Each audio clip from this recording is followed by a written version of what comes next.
안면거상이 이제 그런 방향이 중요하다고 해서 모든 부분을 수직 방향으로 당긴다고 하면 결과가 좋을 수가 없죠. 자연스러움이 있을 수가 없고, 한 가지 방향으로 당기는 게 아니고.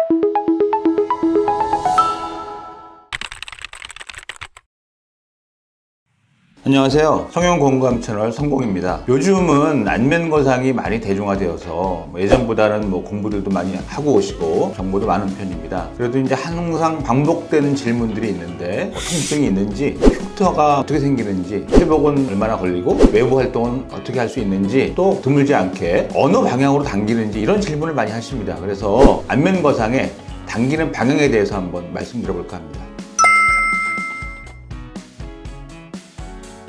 안면거상 시에 교과서적으로 어느 방향으로 당겨라 정해져 있지는 않죠. 정해져 있지는 않지만 당연히 당기는 방향에 따라서 효과가 다를 수 있고, 그 효과라는 거는 처짐을 교정하는 정도라든지 아니면 자연스러움이라든지 얼마나 오래 유지할 수 있는지 여러 부분에 영향을 미칠 수 있습니다. 당연히. 그래서 결론은 이제 당연히 당기는 방향에 따라서 여러 가지 효과가 차이가 날 수 있다, 이렇게 요약할 수 있죠.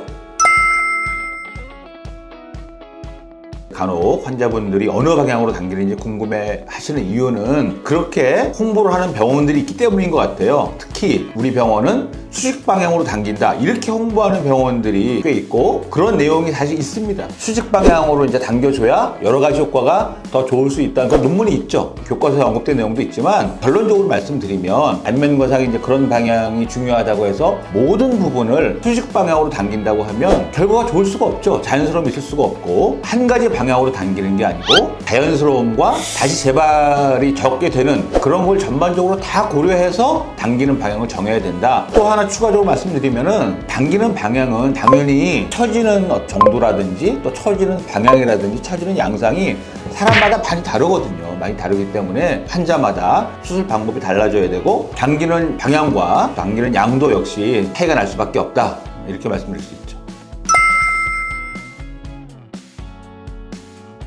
이거는 일부 맞다고도 할 수 있고 또 일부는 틀리다고도 할 수 있는데, 제 환자를 기준으로 말씀드리면 자연스러운 범위 내에서 최대한 타이트하게 당기죠. 가장 타이트하게 당기지만 처음에 이제 수술하고 나면 그 타이트함에서 어느 정도 붓기가 발생하거든요. 그 붓기가 보통은 3개월입니다. 3개월 정도로 저는 보통 일반적으로 환자분한테 이제 최종 상태로 말씀드리는데, 그때가 되면 잔 붓기가 빠지고 좀 약간 갸름한 느낌이 들면서 그 사이의 변화를 환자분들은 처짐으로 느끼시는 분이 있어요. 하지만 그거는 처졌다기보다는 붓기가 빠지면서 자연스러운 모습을 형성하는 거다, 이렇게 말씀드릴 수 있고, 장기적으로는 당연히 처짐이 생기죠. 한 3년, 5년, 10년이 지나면서 자연스러운 처짐이 생기게 되지만, 제가 이제 이런 면에 대해서 설명드릴 때 항상 참고적으로 말씀드리는 기준은 수술하지 않은 분보다 훨씬 처지는 속도는 더디다, 이렇게 확실하게 말씀드릴 수 있습니다.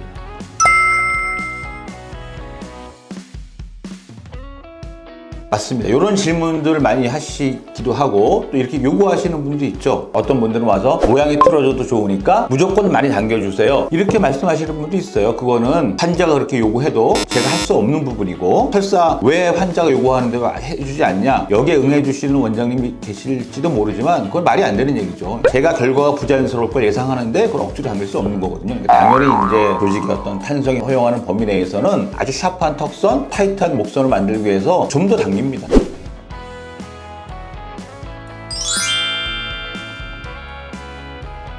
수술하고 나면은 중안면부와 상안면부보다는 턱선 주변으로는 굉장히 타이트한 느낌이 들고, 환자분들이 처음엔 약간 좀 어색해 하시죠. 불편해 하시고. 하지만 그렇게 하는 게 결과적으로도 좋고 또 처짐을 예방하는 방법이기도 하고, 또 이 모양 자체도 굉장히 젊은 사람의 어떤 얼굴의 특징은 아래가 타이트하고 밑줄이 좀 볼륨감이 있는 얼굴이 전체적인 특징이거든요. 그런 모습에 가깝게 만들 수 있기 때문에 당연히 정상적인 범위보다는 좀 더 타이트하게 한다, 이렇게 말씀드릴 수 있습니다.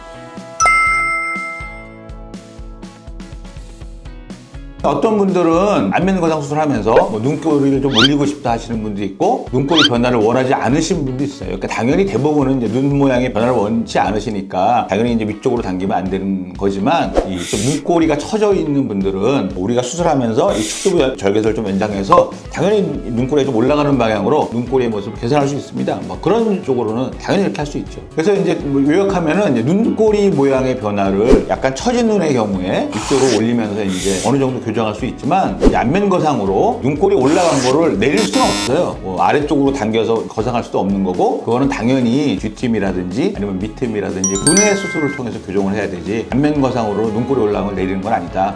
이런 정도로 요약할 수 있죠.